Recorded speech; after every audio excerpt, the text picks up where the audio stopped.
Yeah, I understand.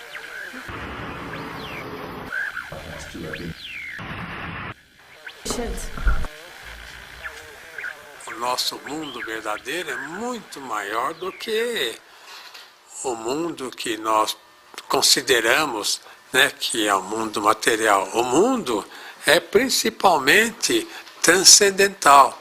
Então nós vivemos numa dimensão incrível. Quer dizer, nós vivemos na mesma dimensão que o Criador vive. E a consciência dessa dimensão é fundamental para a pessoa ser feliz e não ter doença e não ter miséria.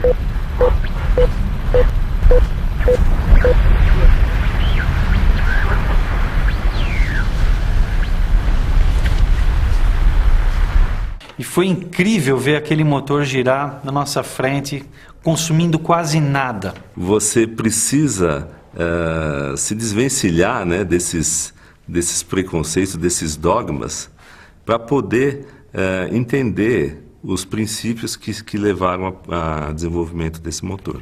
O sonho da humanidade, já de milênios, é ter o chamado moto perpétuo, né, um motor que funciona sozinho.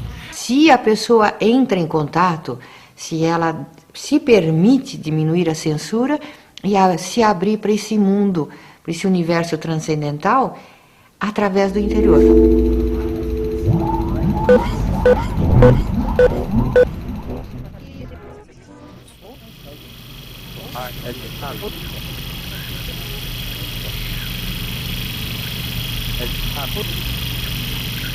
Eu senti muita confiança no trabalho dele, na pessoa dele, e em especial uma palestra que ele deu nessa ocasião chamada O Reino do Homem. Como ele fez uma formação de filosofia, de metafísica, e estudou cosmologia, e estudou metafísica, né, o estudo do ser. Então, nesse estudo que ele fez antigamente, agora atualizado com os conhecimentos científicos, então tudo levou ao estudo das energias. Como o Dr. Kepler escreveu esse livro, A Nova Física, desinvertendo vários conceitos que dificultavam assim, o entendimento da utilização dessa energia que existe, né? Então, com isso, eu e o César começamos a estudar um meio de captar essa energia. É que existe, na verdade, uma substância, uma energia primordial que produz tanto a matéria quanto a energia sensível que a gente está acostumado, como a energia eletromagnética e as outras formas de energia.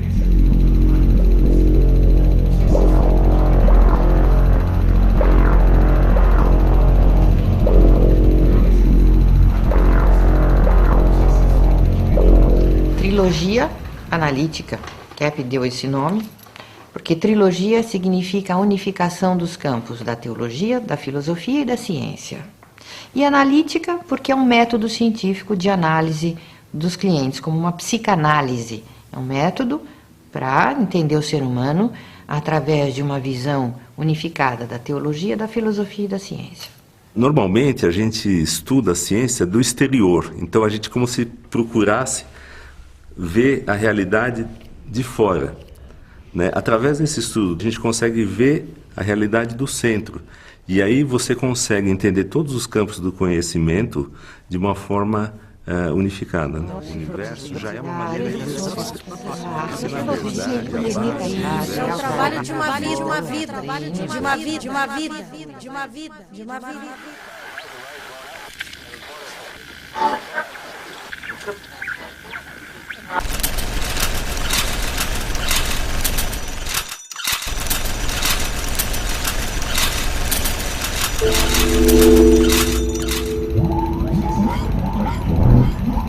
Bom, eu sou de formação, sou engenheiro de Minas, né? Eu me formei na Politécnica de São Paulo em 1984 e sempre guardei um interesse muito grande do lado da ciência exata.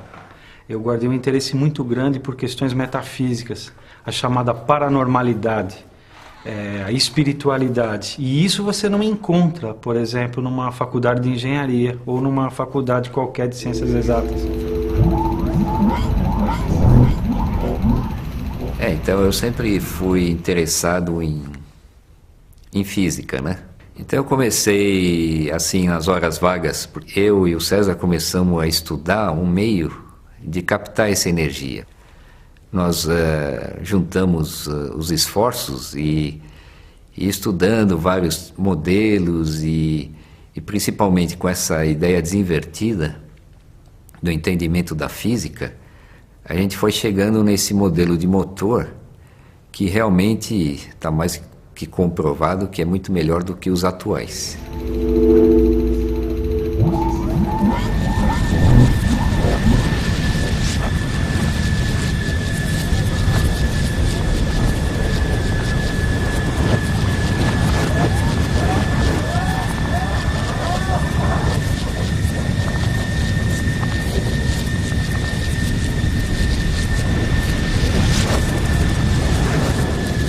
Quando você pensa em extrair energia, quais são os elementos de onde você pensa em extrair essa energia? Você pensa em gás, que é matéria.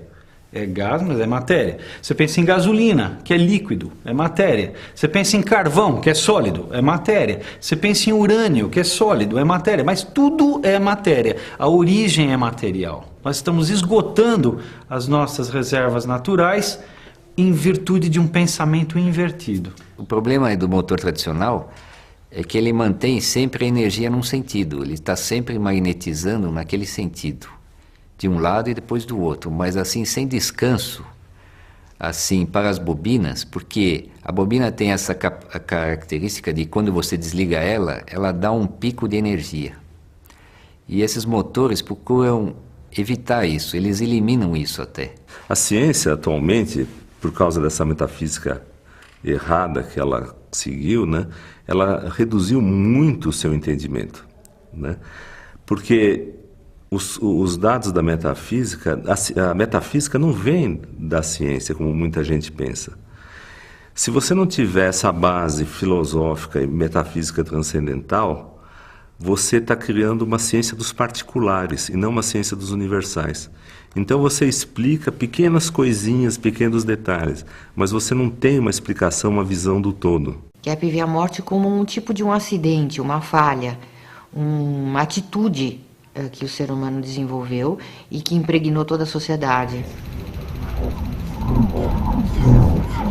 A inversão foi a principal descoberta que Norberto Kepp fez em toda a pesquisa científica dele. Se eu construo um castelo, ou seja, a física, em cima de uma metafísica invertida, a física está invertida também. O que é uma inversão? É quando você percebe as coisas ao contrário, certo? Então a gente percebe as coisas pelos sentidos, mas o nosso cérebro, da mesma forma que o nosso olho, tem que fazer a correção. Se a gente fica muito ligado aos sentidos, a gente fica nesse mundo invertido. A gente percebe as coisas de uma maneira ao contrário. Um modelo de ser humano integral, saudável, eficiente, ele é o ser humano que conscientizou a sua inversão, se desinverte e para de dar o contra, de dizer não à energia essencial, que é boa, bela e verdadeira.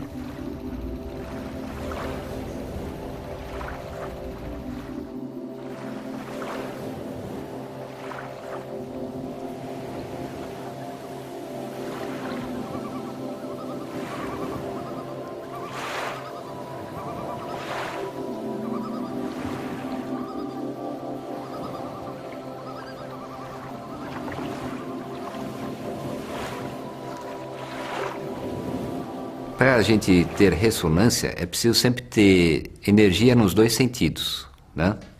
Então, tem sempre energia que vai num sentido e a que volta. Geralmente, os motores normais, eles procuram usar essa energia só num sentido, forçando com que a eletricidade faça campos magnéticos mantendo um sentido. E não espera, assim, a bobina do motor recuperar a energia no outro sentido. Enquanto que no Cap Motor nós procuramos utilizar essa energia sempre nos dois sentidos, buscando a ressonância entre a bobina e o ímã. Você entra assim com 12 volts, esse pulso retorna com 200 volts, por exemplo. E a gente pode captar ele e armazenar, e aplicar de volta no próprio motor. Com isso a gente vai aumentando a eficiência, aumentando, e muitas vezes em batimentos a gente chega a 100%. Cada bobina de um motor, por exemplo, ela tem uma característica exatamente como um ser humano. Quando você fala uma coisa para um ser humano, ele tem uma resposta diferente, um diferente do outro, conforme a vida dele, a forma dele pensar e sentir. A bobina é a mesma coisa. Quando você projeta um motor, então vamos dizer assim, ela chupa da corrente, da rede elétrica ou da bateria, ela vai chupar uma quantidade de energia, e quando você desliga ela, ela vai dar um pico no desligamento. E esse tamanho do pico é proporcional ao tanto de energia que ela chupou. Então a ressonância é atingida assim. Conforme o tanto que ela chupa da rede, da fonte, ela vai receber do espaço uma energia equivalente. Essa energia equivalente de retorno corresponde à segunda componente da corrente elétrica, que é um desconforto para a engenharia tradicional. Porque a engenharia tradicional dos motores tenta cortar esse pico, porque eles consideram isso uma anomalia na rede. Então, eles tentando cortar isso impedem que o motor entre em ressonância.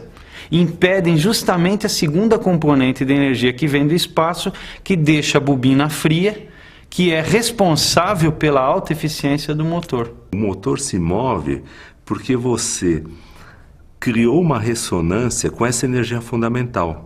E o movimento é apenas um resultado dessa ressonância. O máximo da captação energética, com o mínimo esforço. E isso que dá alta eficiência no nosso motor, muito maior do que os motores tradicionais. Se você considerasse que existem duas forças, você poderia entender o universo mais pela ressonância. Então, as formas que existem são ressonâncias. Por exemplo, os estados de energia do átomo são ressonâncias do átomo. Com isso, por exemplo, no motor, a gente procura justamente utilizar essa complementaridade, quer dizer, através dos pulsos, a gente dá um pulso e a gente espera a resposta do sistema, do motor, Então ele é um ser que responde. Então a gente procura captar essa resposta do motor de uma maneira ressonante, e isso que produz a grande eficiência do motor. A maior parte da energia que sustenta o ser humano e que mantém o ser humano organizado e funcionando, é captada dessa energia fundamental. Então, se você for considerar dessa forma, o ser humano também é um overunit, quer dizer, na verdade, ele utiliza mais energia do que a energia material que ele consome, mas não quer dizer que ele está criando energia. Está dizendo que ele é um transformador. Assim como um ímã, por exemplo. Um ímã, ele não cria energia, ele capta energia do espaço e transforma em energia magnética. Porque se você pensasse que é o ímã que está criando a energia, ele se gastaria. Quer dizer, ele ia se consumindo e desapareceria porque ele está convertendo em energia. Mas não é isso que acontece. Ele é apenas um conversor. Então o ser humano, ele também é um conversor. Ele capta essa energia do espaço e converte em energia eletroquímica, por exemplo, que ele utiliza no seu organismo. E o motor faz a mesma coisa. Nosso motor, vamos supor assim, ele deveria funcionar eternamente. A gente não deveria morrer. Não deveríamos ficar velhos, não deveríamos ter radicais livres, não deveríamos ter doenças, poderíamos ser eternos. Porque todo movimento instintivo é para a vida.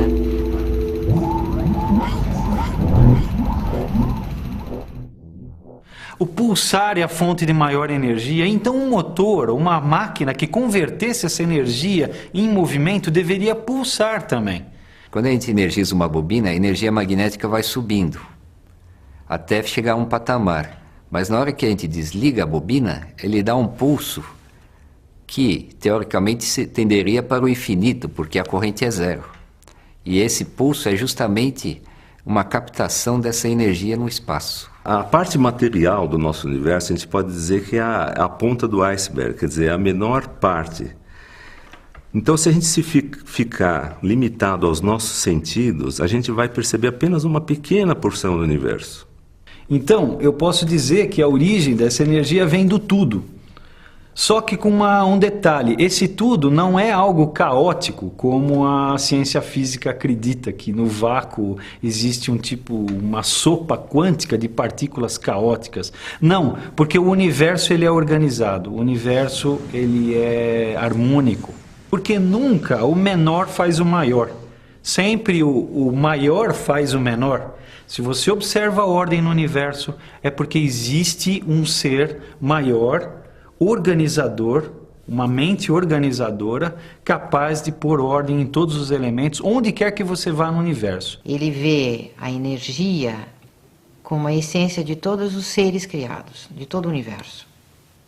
Então, mas a causa ou a fonte primeira dessa energética seria então esse ser divino que emanaria ou emanando a sua beleza, a sua verdade, a sua bondade, sustentaria todo o universo.